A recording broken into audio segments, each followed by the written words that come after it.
Hey guys, today we're going to be doing an IS300 to an IS200 plug and play using a manual J160 gearbox. So let's get into it.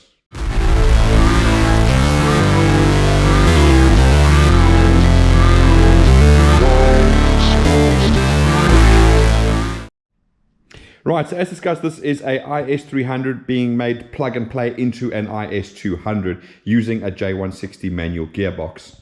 Right, so first thing we're going to do, you'll see the engine is not complete. Obviously, I'm going to go through the layout of the harness, and a lot of the harness does go under the inlet manifold. So inlet manifold's there. I'm going to go through the harness layout for you guys in the beginning, see where everything goes, and obviously we're going to put the inlet manifold back on when we start to actually run the engine. Right, so first thing I'm going to do, this is an adapted harness. So we've taken the original harness, we've completely stripped it down, removed everything that's no longer necessary, repaired anything that needed repairing, connectors, wires, etc. And then obviously we've re-put it back all together, taped it up with some nice loom tape, and obviously made all the adaptations like the little resin patch here to go into the standard IS200 body plugs, etc. Okay, so what I'm going to do now is I'm going to show you a couple of build photos of what it looks like when we go through the entire process of doing that. So let's do that now and I'll come back in a second.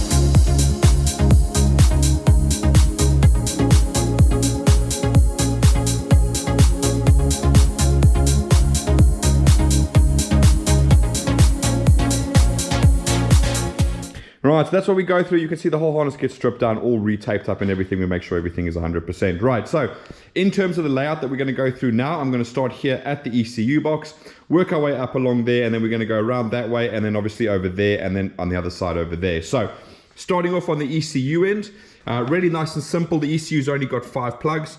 2 of these are body plugs that go into that section over there, and these 3 go over to the harness. There are some wires that come off of there that go over to the harness. That's why we have the patch harness there. So these obviously do become part of the main harness. All right. Underneath there, we've got the 3 body plugs. We've got the blue one over there, the gray one over there, and in this case white, but it's going into a black one junction connector over there. So those are your 3 body plugs over there, and in this case you're going to have your little junction connector there. So this should be already inside your vehicle over there, that you're just going to plug the white part of that plug straight into over there. Okay, right, so once we finish there, we're then going to have the grommet. So you can see the grommet over there, and that obviously slides into this little section over here down there. Once we come out the grommet, the first thing that's going to break out is going to be the igniter plug. So again, you should have your igniter, which you're going to bolt onto your strut tower over here, and that plugs directly into there. Okay, moving up along there, the harness is just going to run along until it hits into our first sort of breakout section over there. Okay, just going to see if I can add some more light here. There you go, that's better. Right, okay. So what I'm going to do first, I'm going to go down to this section over here, and then we'll come back, and then we'll go down that section over there, and then there's a whole bunch underneath the bottom here that we're going to have to go through as well. Okay, so moving along here, it's just going to run along to there. You can see we've all taped that up over there. Now coming out of here, we've got obviously injector 1, injector 2. We've got the TPS, which is going to go into the throttle over there, so that's dangling there. We've then got the oil control valve for the VVT-i, so that's also coming out over there. And then lastly, we've got a noise filter plug-in, which is going to plug into the actual inlet manifold over there. All right, moving along, then we have this little breakout section over here, and that's going to go to injector 3 and injector 4. So you'll see one is shorter than the other. Now what you also notice is it's gray, brown, gray, brown, gray, brown. So the injectors actually are different colors, so you know you've got them in the correct order. You should have alternating colors as you go along.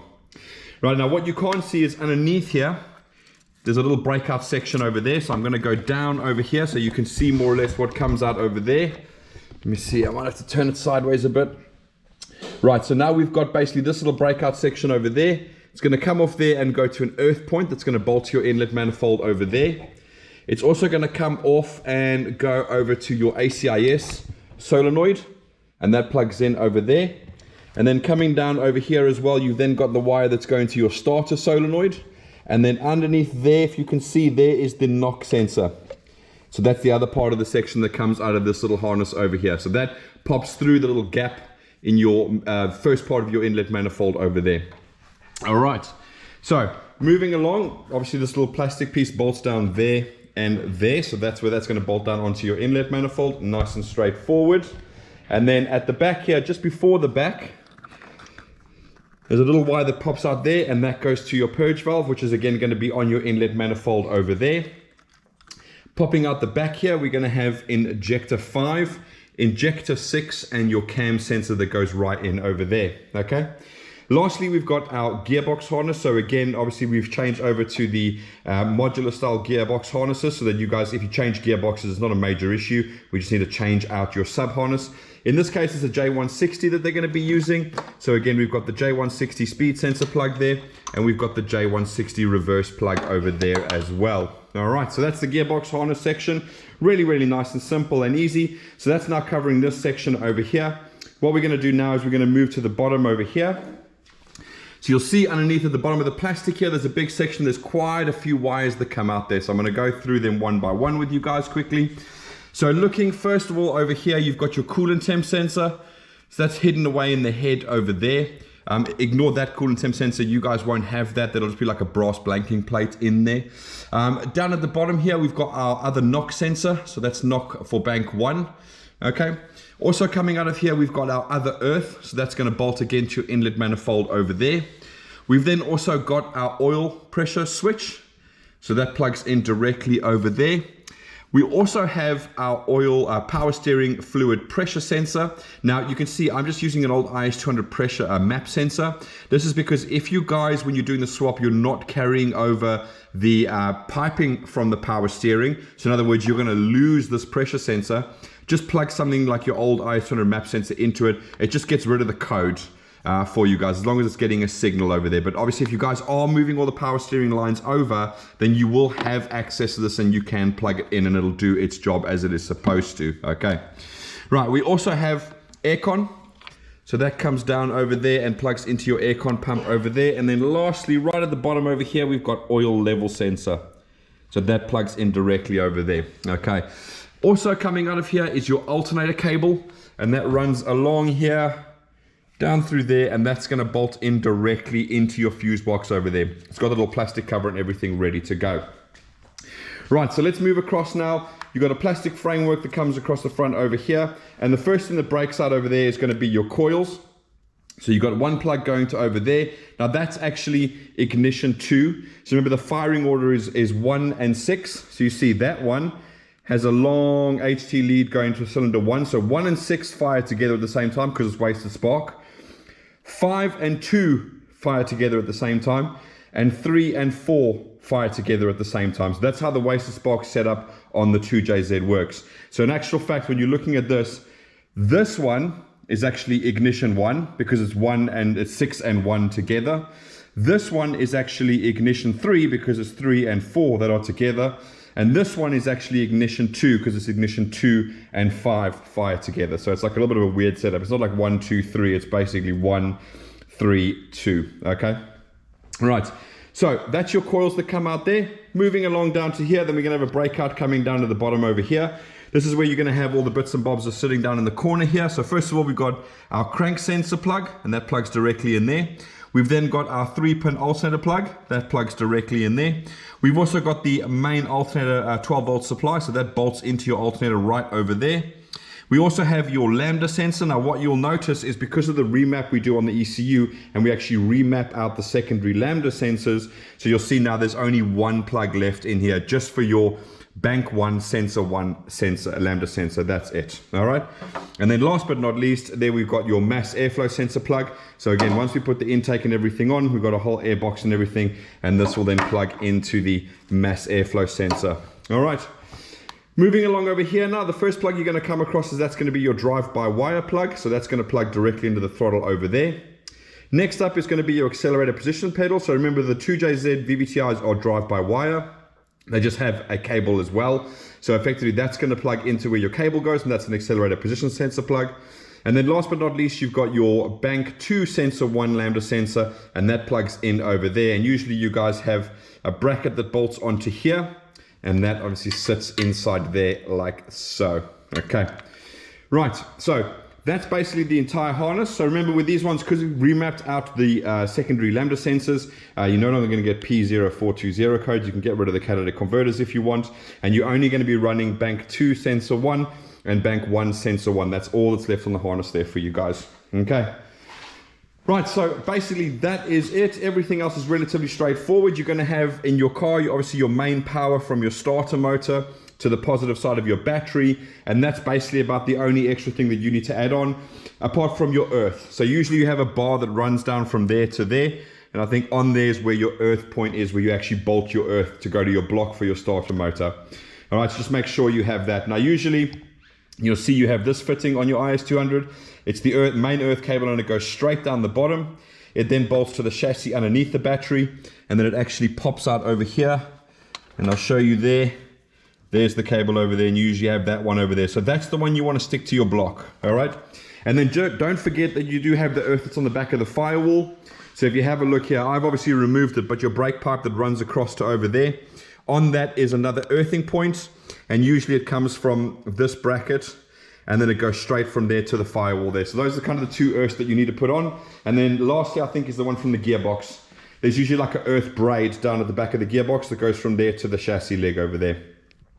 So that's pretty much it, basically. Right, so now that I've gone through the layout of the harness, what I'm going to do now is pop off. I'm going to put the intake manifold back on. We're going to plug everything in, and obviously we're going to come back and we're going to start doing the testing. And the testing, as usual, is made up of a session where we just turn the ignition on, and lastly we actually run the engine and carry some tests out as well. So let me get it all together and let's get on to the testing, and I'll see you in a minute. Right guys, so now we're back again, and we've got the intake manifold on, we've got the air box on, and we're ready to do the testing now. So as I said, it's going to be broken up into two sections, one with just the ignition on and one with the engine actually running as well. So first thing I'm going to do, let's go through all the tests that we are going to do so you have a good idea of what's going to happen. Then we'll jump into the ignition test, and we'll pop again back and we'll do the running test. Okay, so first thing we're going to be testing on the ignition on test is basically, is the immobilizer removed? So you'll see we still wire up the security light, so from a person looking outside, it's going to look like you still have an immobilizer, but obviously we have removed it from the ECU, and we've got a blank key here, and it's going to go straight in, and you're going to see that's going to turn off. Next up, we're going to look at the ambient temperature, so that's the outside temperature, and basically that's going to be on the climate control over there, so we're going to check that. Then we're going to pop back and we're going to look at the charge light and the oil pressure light and the check engine light over there as well. Then what I'm going to do is I'm going to bridge the reverse switch over here. So that's going to imitate what your gearbox is going to do. And we're going to hear the lovely annoying beeping sound that you get from the IS200 when it's in reverse. And that's going to show me that the circuit from the actual connector all the way to inside the vehicle is 100% and working.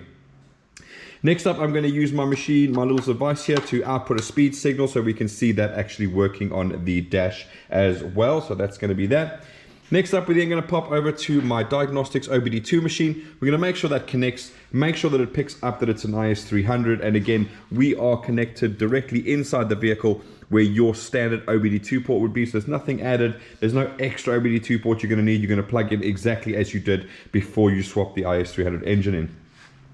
Next up, we're going to test the fuel pump via the machine as well. Now, in this case, the fuel pump is controlled by the ECU. Now, I have done a very good video explaining in great detail a lot of the facets of how Lexus and Toyota control their fuel pumps and the different systems that they operate. So I'm going to put a link up at the top there. I highly recommend you do go and watch that. It's going to give you a lot of useful information on how your fuel pump system is going to work.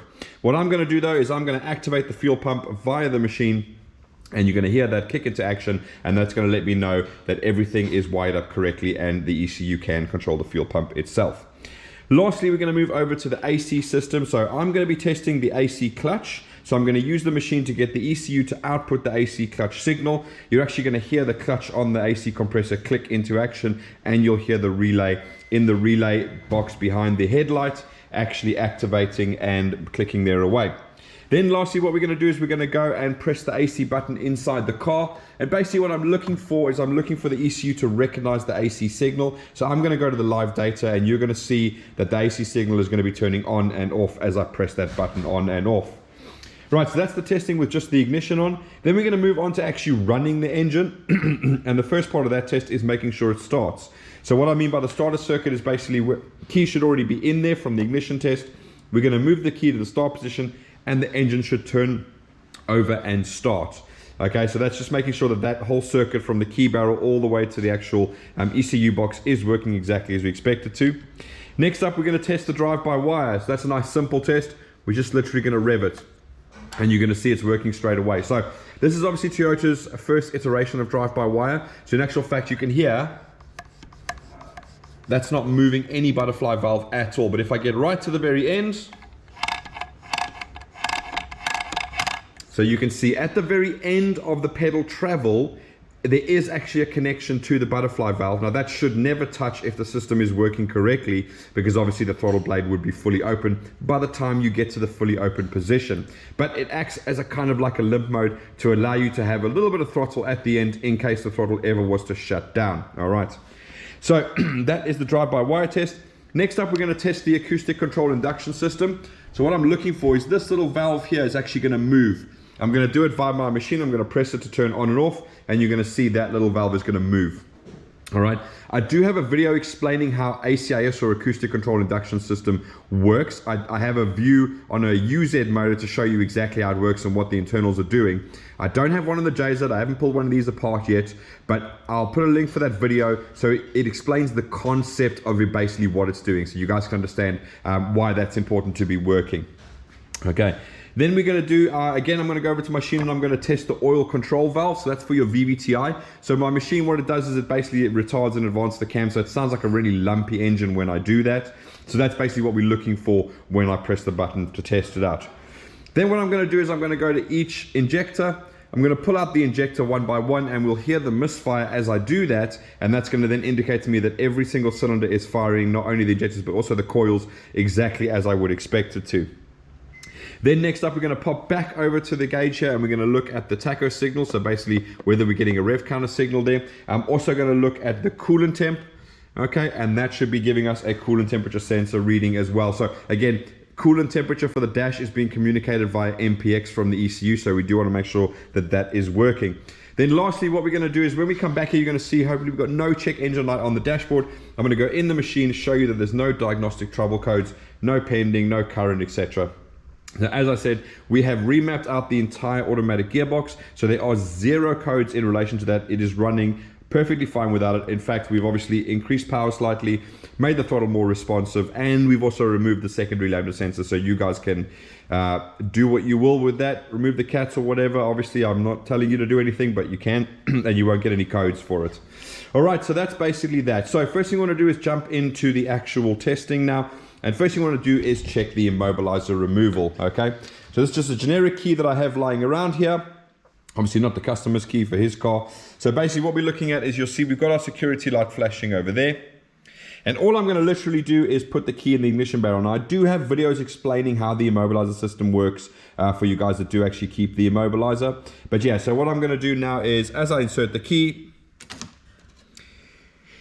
if you could hear very closely, you'll actually see the relay is turned on inside there. So just putting the key in the ignition, not even turning to the on position, basically just inserting it is enough to activate the relay, which then activates the antenna, which reads the key and then turns off the immobilizer. In this case, the immobilizer is just removed in the ECU, but it still goes through the motion of actually turning on the relay, etc., etc. And that's why the security light goes off the second you insert the key. Okay, right, so let's move on to the next one, which I need the ignition on for, and that's going to be testing the ambient temperature. So let's move over to the climate controls, and you can see there you go, 14 degrees. So that is displaying the outside temperature, and that is actually sensed by a temperature sensor outside, so that will go up and down as the temperature changes. Next up, moving on to the dash, we've got our charge light there, we've got our oil pressure light there, we've also got our check engine light on there as well.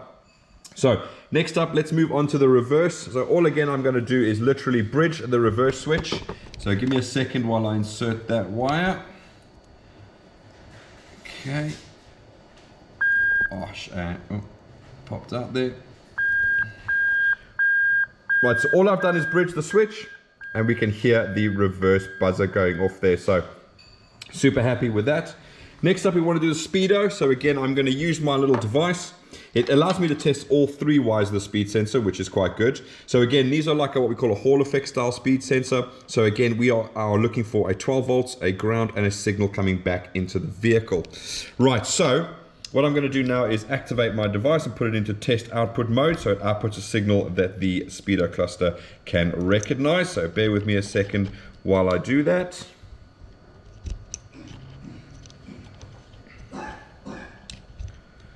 Okay, all right, so as I touch the yellow wire, you're going to see literally as I touch it in the 3rd pin over there, you'll see that the cluster is reading a speed signal over there. So I'm super happy with that. That means all the wiring literally from the plug all the way inside the vehicle is correct and functioning as we expect it to. Quick little tip for you guys: when you do get it back in the vehicle, if for whatever reason you are not getting a speed signal through, don't fret. What you can do is a nice, quick, easy test. Obviously, if you had one of these, you could do that, but you won't. So what you can do is get under the vehicle, remove the speed sensor from the gearbox, leave it plugged in, strap a drill to it, or just take a piece of tape, tape the drill to the end of the speed sensor, get your friend or mate or whatever to sit inside the vehicle, turn the ignition on because you need power to the sensor, and literally spin the drill. If you get a speed signal coming up on the dash when you spin the drill, but you bolt it back in again and you don't get a speed signal when you're moving, then clearly there's an issue between something in the gearbox where the speed sensor goes in. If you get no signal at all, literally on when you're spinning the drill, then more than likely there's something wrong with the speed sensor itself. Okay, so nice little easy test that you guys can do without having to have any sort of special tools other than a drill, which hopefully you will have. Right, so that is then the speedo test. So next up is going to be the OBD2 test. So again, I'm just looking for the fact that it is actually communicating. You've seen down there that we are plugged into the standard OBD2 port, so there's nothing funny there at all. Standard stuff. And I'm just going to go into function and system select, just so you can see that it's picking up as an IS300. So that is fantastic. We're then going to go back into the engine to see the live data, so you can see that obviously we're not just saying it connects to IS300, we are actually connected and we are picking up some live data. So you can see their coolant temp 70 degrees, intake air temp 25 degrees, throttle 14%, etc, etc, etc. All right, so happy with the OBD2 machine. It plugs in, it connects, it figures out that it's an IS300. Happy days. Next up, we're going to be looking at the fuel pump. Right, so let's go into active test. We're going to pop over to the fuel pump and you'll see it says fuel pump relay and fuel pump. If you watch my video, I explain to you exactly what the difference between those are. So again, if you haven't watched that, go pop back and have a watch of that. It'll explain all of that in detail for you. So, going to pop into there. And as I press the button, hopefully you're going to hear the relay click. I'm going to move the camera closer to the relay because it's in the relay box right by the battery. Fantastic. Okay, so again, I'm controlling that via the ECU, via this machine, so I know the ECU can control the fuel pump, and obviously when we come to start it, you'll see it keeps running. Good indication the fuel pump is carrying on running. Right, so next up we're going to go back to active test, and now we're going to look at the AC magnetic clutch relay. I'm going to pop into there, and again, exactly the same thing. I'm just going to press the arrow to turn it on. I'm going to move this over here so you can actually hear the AC clutch.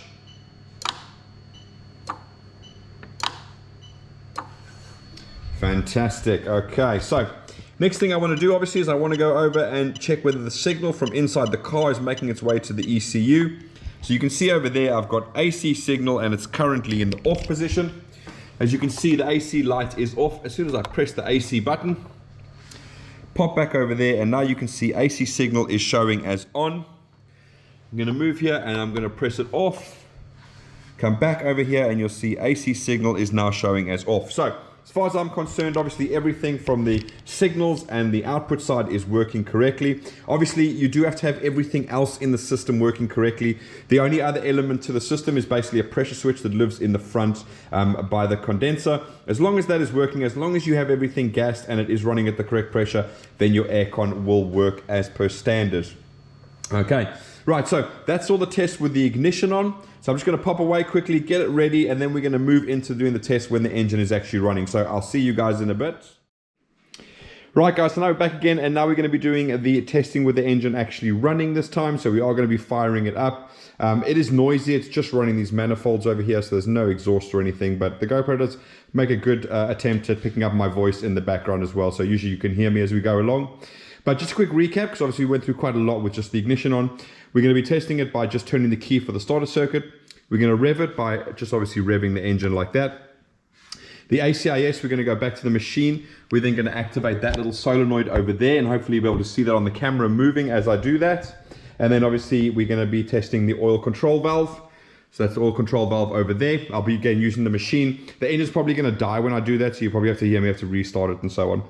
Then we're going to test all the injectors and coils. So I'm going to go through one by one and pick up injector 1, 2, 3, 4, 5, and 6. The two in the middle are obviously quite a pain to get to, so do bear with me if it takes a while to get there. Next up, we're going to go look at the tacho. So we're looking at the rev counter, making sure we're getting a signal from the ECU through to the rev counter. Looking at the coolant temp, which you'll see the moment we turn the ignition on anyway. And then we're going to come back and we're going to look at the codes and the diagnostics that you guys can do on these vehicles. All right, so first thing I'm going to obviously do is put my ear defenders on, because it is very, very loud. So again, we're just going to put the key in the ignition. We're going to turn it to the start position, and hopefully it's going to start.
Rightio, okay.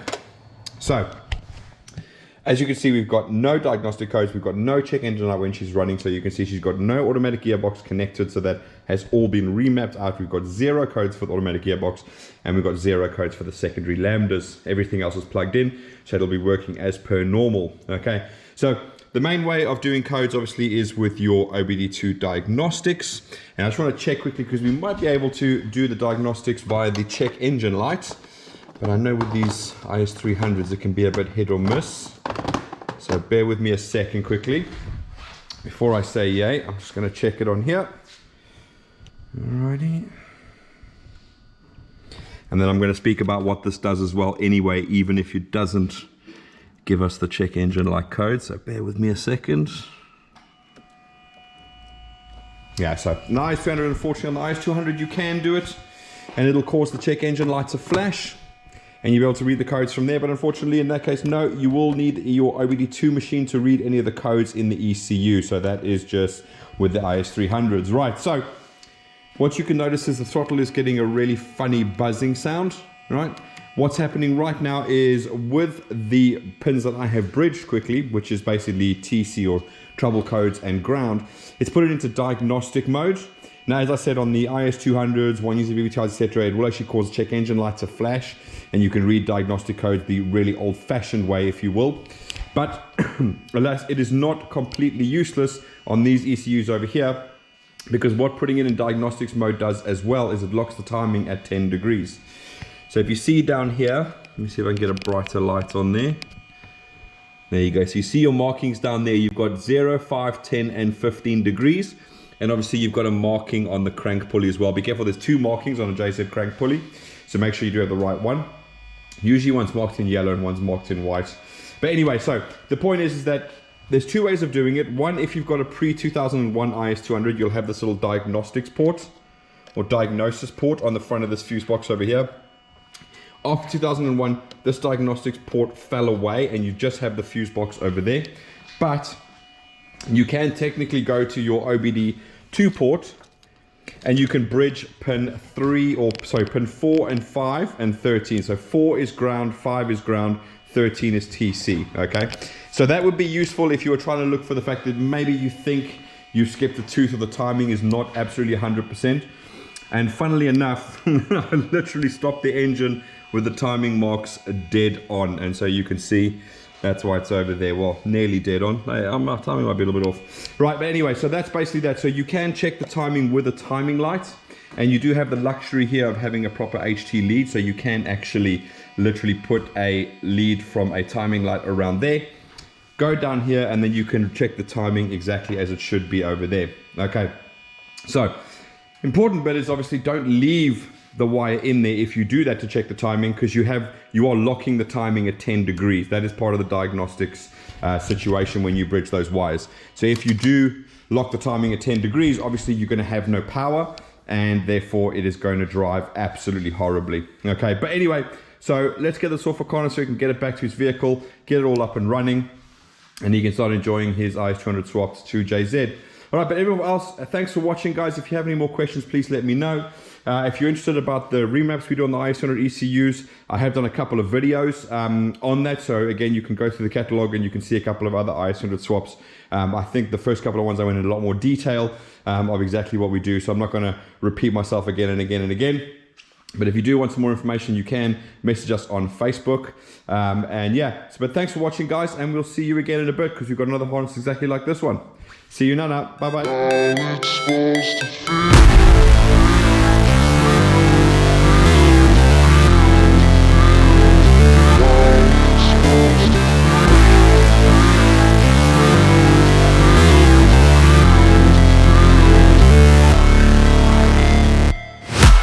Break, always fight, never quit, do it right, play the game, win it life, have no shame, there's no time, feel the pain, live the grind, I could change, in my mind, pick a lane, commit and climb, the only way to win it life, I never miss that stack, taking big swings, put your hand to the bat, put me in the ring, you'll go out in a bag, cause I sing what I mean.